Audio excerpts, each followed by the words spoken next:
Director Andrew Stanton, known for his success with critically acclaimed films like Finding Nemo and WALL-E, has recently disclosed previously undisclosed plot details for planned sequels to John Carter. Today we're going to discuss everything we know about John Carter 2.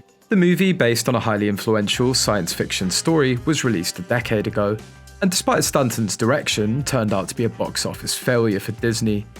The studio incurred a $200 million loss just 10 days after the film's release. John Carter was initially released with the aim of establishing a franchise, as director Andrew Stanton had already outlined sequel plans in case the film became successful. However, given the box office letdown, Disney allowed the rights to expire in 2014, and the envisioned sequels are now a thing of the past. Despite the film's commercial disappointment, John Carter has, in recent years, gained a cult following akin to other unsuccessful Disney franchise starters like Dick Tracy and The Rocketeer. The lost sequels have left many fans pondering what might have transpired. Stanton has now chosen to reveal a few limited details about the planned sequels. According to a report by The Wrap, which delves into the production history of John Carter on the occasion of its 10-year anniversary, director Andrew Stanton has disclosed previously undisclosed details about the planned sequel. The sequel would have commenced with a narration, a recurring element throughout the series, but this time from the perspective of Deja, recounting the tale to her and John Carter's son. The narrative would unfold as their son's abducted, prompting John Carter's return to the surface of Mars after the events of the first film. Stanton said, "I love the idea of you were going to open with the prologue. It was going to be that every movie had a different character saying the prologue. The first one's Willem as Tars. The second one's prologue narration was going to be Deja, and it was going to give anyone that hadn't seen the first movie a little precursor of the history that got you to this movie." Stanton continued, "Shorthand, interesting imagery, whether it was artwork or whatever, and then you were going to reveal she was telling it to a baby, and you were going to realise, my god, it's the child. It's Catharsis, this child of Deja, Thoris and Carter. And that story she's telling the story of the father that this child will never know. And then her dad, Kieran Hines' character, Tardos Moores, said she's been up too long, she's tired. Let her grandfather have a moment with the child, and I'll put her to bed." Then it was going to be revealed to be Matai Shang in shape-shifting mode, and he was going to steal the baby. And then it was going to go on to the opening credits. The next image after the opening credits was going to be Carter lying in his funeral suit in the middle of the desert, just looking like a dead body in a wake, and just waking up. Stanton further discloses that Carter's arrival on Mars, as portrayed in the prologue, is actually a later point in time, and Deja has mysteriously disappeared.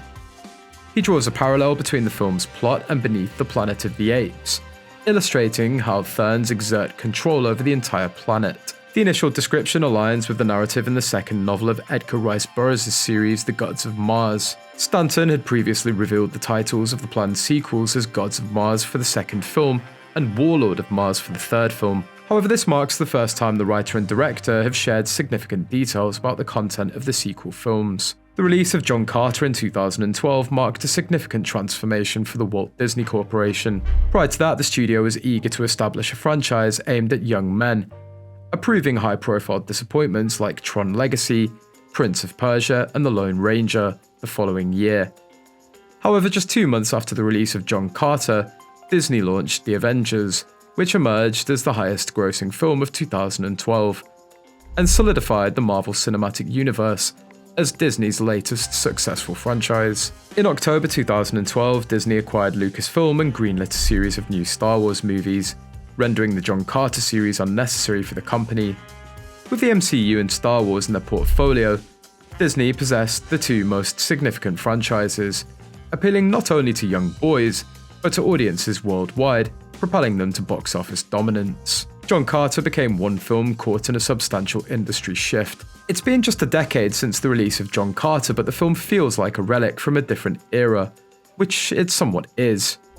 The Wrap article, The Untold Story of Disney's $307 million bomb, John Carter, It's a Disaster, chronicles the movie's extensive development and its disappointing outcome. The piece provides a comprehensive history of the film, from the 1917 publication of the Edgar Rice Burroughs novel that inspired it to the impact the film's reception had on its cast. Initially envisioned as the launch of a franchise before Disney acquired Lucasfilm, John Carter was meant to be the start of an epic series. However, the deal with Lucasfilm was finalized just months after the film's release. Director and co-writer Andrew Stanton, known for Finding Nemo and WALL-E, had a plan for the next steps in the series. In typical franchise fashion, the unrealized sequel would have brought significant changes to the world of Mars, or Barzoom as it's known in the story. The proposed sequel, titled Gods of Mars, would have taken a unique narrative approach. Director Andrew Stanton envisioned each film having a different character, present the prologue, and in Gods of Mars this role would be assumed by Deja, portrayed by Lynn Collins and John Carter. The storyline would gradually unveil that Deja was recounting the prologue to a child, Catharsis, whose father is John Carter. Tardus Moores, Deja's father, would offer assistance with the baby, only for the twist to reveal him as a shapeshifter named Matai Shang, who ultimately abducts the child. Carter returns to Mars, discovering that Kantos Khan has been searching for him. However, the anticipated reunion takes an unexpected turn, as it's revealed that some time has passed between the prologue and the main credits. The real challenges begin when Deja is nowhere to be found. Convinced that the Therns abducted their child, she ventures down the river to locate Carter. The narrative then takes a turn similar to Beneath the Planet of the Apes, with everyone descending into the Earth to uncover the truth about who's been controlling the entire planet. Beneath the surface, a technologically advanced race exists, operating the air, water, and everything to maintain the functioning of the world, unbeknownst to those on the surface. John Carter fell short of achieving the success needed to justify a sequel. Despite grossing $281 million, the film faced a significant setback, as its production budget amounted to $307 million. The Raps account reveals that the movie seemed destined for challenges even before its release. Fans took it upon themselves to re-edit its perplexing trailers, and Disney, typical marketing and merchandising efforts, were notably absent. Moreover, there were changes in studio leadership, and various aspects of the production experienced disruptions. It's a narrative that, while familiar, is uniquely specific and deeply personal for every film and its creators. Returning after a decade, Carter discovers that Deja has ventured down the river in search of their abducted child. Teaming up with Tars Tarkas, he uncovers a modern underground city ruled by the firstborn race. These beings, devoted to the goddess Isis, have been overseeing all aspects of the planet since its inception.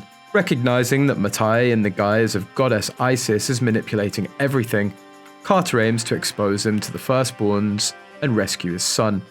The climax of John Carter 2 unfolds as Carter nearly harms his genetically advanced son, transformed into an adult superhuman warrior by Matai. Ultimately, Deja Carter and their son reunite, uniting the red, green, and firstborn races to overpower the Therns. That's all about today's video. If you like this video, don't forget to like and subscribe to our channel. Also, press the bell icon to get notified of our upcoming videos. Let us know your opinion in the comments section below.